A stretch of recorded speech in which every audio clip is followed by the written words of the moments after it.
Olá, graça e paz. Quero compartilhar com vocês mais um pouquinho daquilo que tenho aprendido com a palavra de Deus. Marcos capítulo número 4, a partir do verso 35. Naquele dia, ao anoitecer, disse ele aos seus discípulos: Vamos para o outro lado. Deixando a multidão, eles o levaram no barco, assim como estava. Outros barcos também o acompanhavam. Levantou-se um forte vendaval, e as ondas se levantavam sobre o barco, de forma que este foi se enchendo de água. Jesus estava na popa, dormindo, com a cabeça sobre o travesseiro. Os discípulos acordaram e clamaram: Mestre, não te importa que morramos? Ele se levantou, repreendeu o vento e disse ao mar: Aquiete-se, acalme-se. O vento se aquietou e fez-se completa bonança. Então perguntou aos seus discípulos: Por que vocês estão com tanto medo?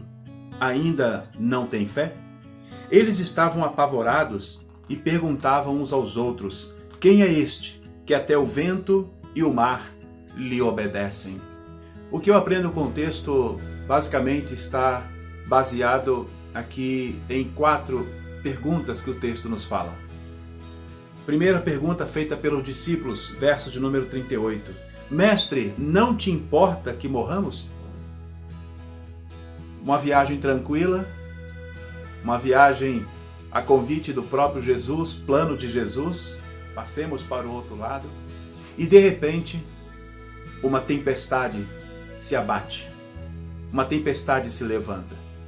E na nossa vida não é diferente, não é mesmo? Muitas vezes estamos vivendo num tempo que parece ser aquela bonança, um tempo em que as coisas estão dando certo, tudo está acontecendo de acordo com o planejado, mas de repente uma tempestade, de repente um vento forte. Estamos vivendo um momento de reclusão, uma reclusão, queridos, que tem nos tirado o nosso dever de cumprir com as nossas obrigações, uma reclusão que tem nos tirado o privilégio de viver as experiências que gostaríamos de estar vivendo. É o que estamos presenciando, é o que estamos vivendo nos dias de hoje. Uma tempestade. Os discípulos, naquele momento, eles se deparam com uma repentina tempestade. E aí então, eles apavorados vão até Jesus e clamam: Mestre, não te importas que morramos? São aqueles momentos que parece, queridos irmãos, que até mesmo Deus virou o rosto de nós. Muitas vezes até chegamos a pensar: será que realmente Deus está atento ao momento que eu estou vivendo? Será que Deus está atento à situação que estou vivendo? Mas aí, queridos, o texto prossegue, e aí vem 2 outras perguntas agora feitas por Jesus aos seus discípulos. Ele se levanta, acalma o mar, acalma aquela tempestade e diz aos seus discípulos: Por que vocês estão com tanto medo? Ainda não têm fé? Por que vocês estão com tanto medo? Ainda não têm fé? O grande lance aqui, meus queridos, não é que nós vamos fugir da realidade das coisas e dos sentimentos que ela nos trazem. Às vezes de tristeza, de decepção, de agonia e de medo. Nós não podemos correr da realidade das tempestades que muitas vezes vêm e esconder os sentimentos que às vezes temos de tristeza diante daquela situação. Mas o fato aqui está em que a fé com que enfrentamos a tempestade, a fé que temos para enfrentar as adversidades, é que fará a diferença. Jesus disse: Vocês estão com tanto medo? Por que estão com tanto medo? Vocês não têm fé?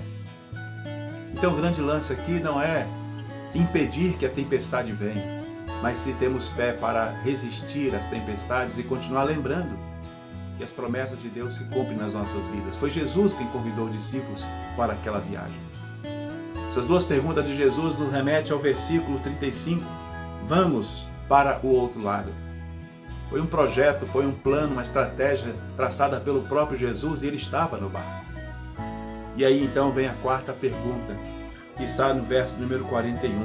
Eles estavam apavorados e perguntavam uns aos outros: Quem é este que até o vento e o mar lhe obedecem. Quem é este? Em tempo de reclusão, em tempo de tempestade, em tempo de privação, temos a oportunidade de conhecer ainda mais o Deus a que servimos. Temos a oportunidade de aprofundar ainda mais o nosso relacionamento com Jesus. Você acha que já conhece Jesus o suficiente? Eu creio que não. E a pergunta você pode fazer a mim: e você, pastor, acha que conhece Jesus o suficiente? E a minha resposta será: não, preciso conhecê-lo ainda mais.